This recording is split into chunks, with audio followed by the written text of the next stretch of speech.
This is the Iowa Weather Report for Wednesday, January 8th, 2014. Now our first look at the Zero-Z GFS model run.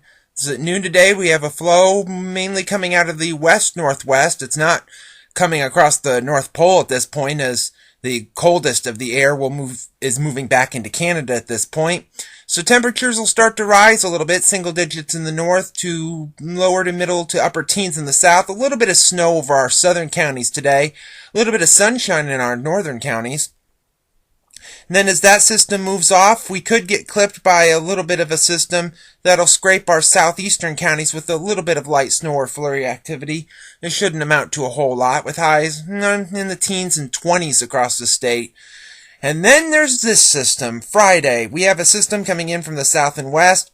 Temperatures will be around freezing into the 30s. We could see a beginning of a little bit of freezing drizzle, sleet, changing over to rain on Friday.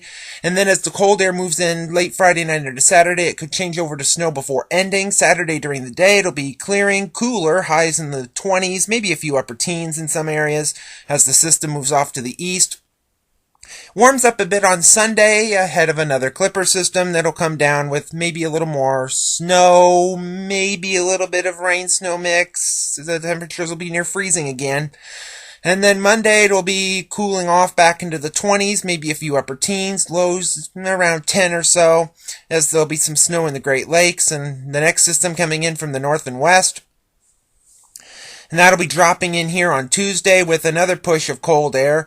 A little bit of flurry activity with that system as well. Highs, likely in the 20s with a chilly north wind. It'll be very breezy on Tuesday.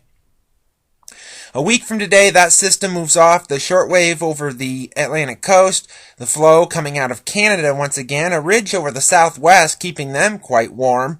Be about the only place in the country that'll be somewhat warm. And you can see the system off to our north with a little bit of snow activity in the Appalachians up into New England, and temperatures look to start to moderate at this point if this is to be correct. Unfortunately, that doesn't last long, because in the extended period, January the 19th, the flow is back out of the north again. We have a short wave, kind of a long wave trough over the east, bit of a ridge over the west, and then a trough in the Pacific, kind of an omega type pattern. High pressure overhead, that means it's going to be chilly. Highs will likely be mainly in the single digits, lower to mid-teens, lows at or below zero if this is right. Some activity over the Gulf Coast. At the end of the forecast on the 23rd, we have a flow mainly coming out of the west. Little bit of a peace energy over Arkansas, but nothing real overwhelmingly abnormal as we've been seeing. So temperatures, if this is to be right, look to be near seasonal levels. A little bit of rain activity in the south, a little bit of rain and mountain snow in the west, and nothing really big at this point in the forecast. Satellite image from last evening, you can see the next system off to our west producing a few clouds and a little bit of snow activity across Colorado, Nebraska, into Kansas. We had some clouds over Florida and the southeast coast, and a couple of clouds over the Pacific Northwest. The watch warning map from last evening, we still had wind chill advisories and wind chill warnings across the northern tier of the country, a blizzard warning around Buffalo, hard freeze warnings in the south, and some winter weather issues in the northwest.